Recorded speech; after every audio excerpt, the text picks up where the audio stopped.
واحد يقول بالله عليك يا شيخ توضح لنا مسألة الخروج على الحاكم وعلاقتها بثورة 25 يناير، لأن المداخلة يقولون إن ثورة 25 يناير خروج على الحاكم ولا بد للأمة من توبة جماعية، وجزاكم الله خيرا. بارك الله فيك. كأن النصوص التي وردت في الحاكم وردت في الرئيس حسني على وجه الخصوص.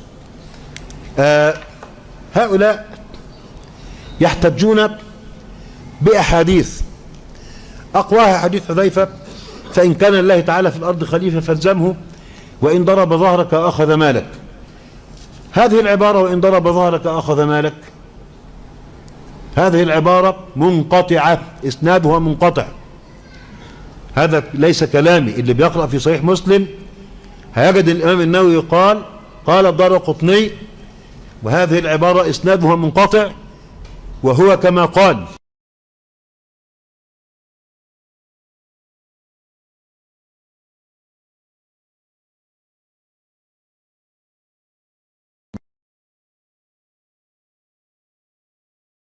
يا أخي عبد الله، حديث وإن جلد ظهرك وأخذ مالك، ما صحة هذا الحديث؟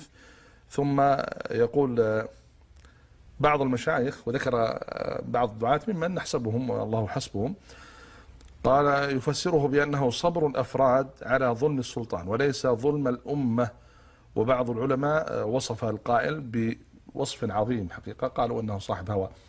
أنا أضم هذا السؤال فيما يعني يتناقل بين طلاب العلم وبين العلماء حقيقة، وما يكتب أيضا من عامة الناس، ما التوجيه لكل بإجمال؟ بالنسبة لهذا الحديث أخرجه الإمام مسلم في كتابه الصحيح من حديث زيد بن سلام عن أبي سلام عن حذيفة بن اليمان عن رسول الله صلى الله عليه وسلم.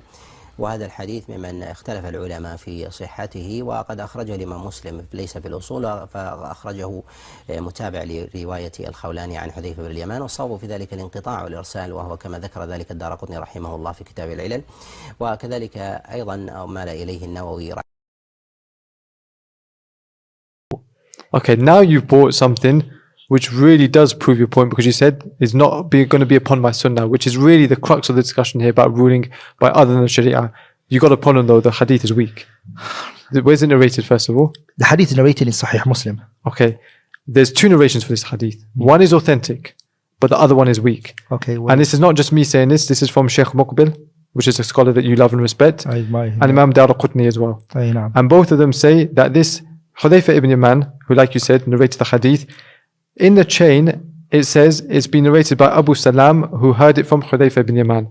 There's a problem here because Abu Salam did not hear it from Hudhayfah, because Abu Salam was in one part of the world. I believe he was in Sham and Hudhayfah was in Iraq. Okay.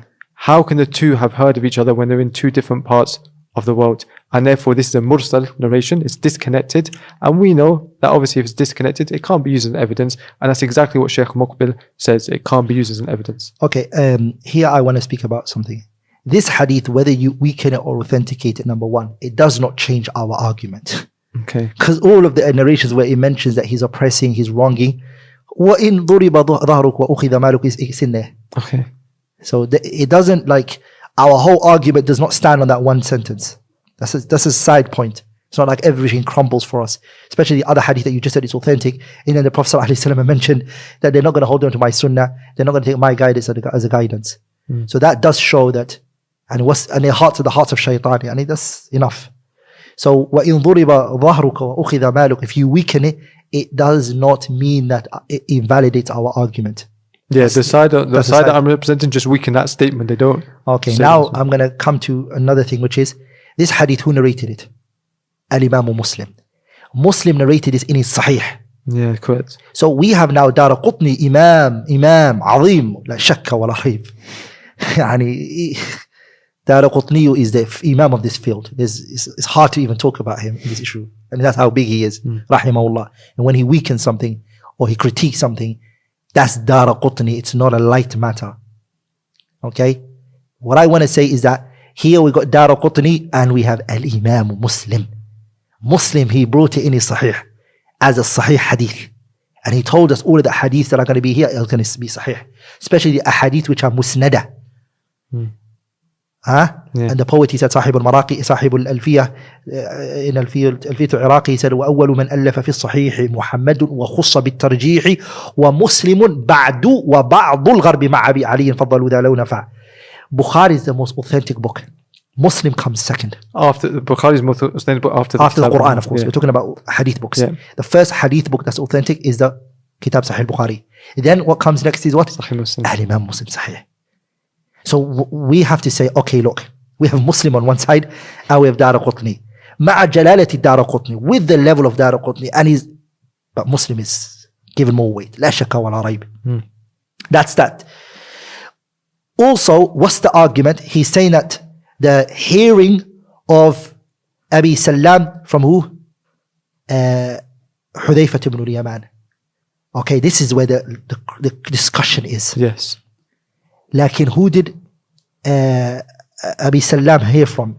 He heard from Ubadat ibn Samit. He heard from him. Okay. Ubadat ibn Samit, he died what year? 34. And Hudhayfah ibn al-Yaman died what? 36. So he heard from Ubadat ibn Samit, who was 34, and he didn't hear from Hudhayfah. Daraqutni, by the way, how did he negate it? You have it how he negated it. When he negated, he said, Indi mursal. He didn't say it is mursal. He said, to me it's mursal. Yeah, cool. And there's a difference between itlaqul mursal and him saying according to me. So now Shahid, there's a qaida, which is we have a negator and we have an affirmer. Who has extra knowledge in this matter? The one that affirms. Man alima hujjatun ala man lam ya'lam. The one who knows is a proof against the one who doesn't know. Sah? Yeah. Also, if you go to the kitab Tahdheeb Al Kamal by Abul Hajjaj Al Mizzi and you look at the shuyukh of Abu Salam, okay, in there is Hudhayfah. Abul Hajjaj Al Mizzi mentions it. From the shuyukh is his. And then Abul Hajjaj Al Mizzi, you have to really look at these books. Abul Hajjaj Al Mizzi is a great scholar of hadith who wrote the shurut of A'immatul Kutub Sittah, their shuyukhs and their ruwat. He brings them, the shuyukh of Kutub Sittah. Abul Hajjaj Al Mizzi, he summarized it from the Kitab Al Kamal في معرفة الرجال by Abdul Ghani Abdul Wahid Al-Maqdisi. He summarized it and included Tahdheeb Al Kamal, 35 volumes with the tahqiq of Bashar Awad Ma'ruf. Pay attention to this. He mentions that Abi Salam is the student of Hudhayfah, and after that he says بصيغة التمريض. He says يقال, some say مرسل. يقال, he mentions it as صيغة التمريض, like that's not right. It's just a view out there, but it's not given any weight. Exactly. Also, Daraqutni did not negate Hudhayfah. Abi Salam hearing from Hudhayfah. He didn't negate it. He just mentioned that he's what? According to me. He said just according to me is mursal. So there's a difference between him saying mursal and him saying he never heard from him. That's another issue I want you. Point number 2. Okay. By the way, Abu Awanat al-Isfrayini authenticated this hadith in his Mustakhraj. Hakim authenticated in his Mustadrak. Dhahabi authenticated this. Albani rahimahullah authenticated this. That's the point. Number 2. If it said Abu Salam, he did not hear from Hudhayfah ibn al-Yaman, then you just said to me now that Muslim, the other narration we accepted. Why? Who narrated it from Hudhayfah, the other one? Abu Idris al-Khawlani. The other one. Yeah. Abu Idris al-Khawlani heard it from him. Then Abu Salam heard from Abu Idris al-Khawlani. That can be the wasita between him and Hudhayfah ibn al-Yaman. And that's what Bukhari mentions in his Tariq and Ibn Asakir and other than them. Okay? That the tariqah of the hadith is min Idris al-Khawlani and Hudhayfah.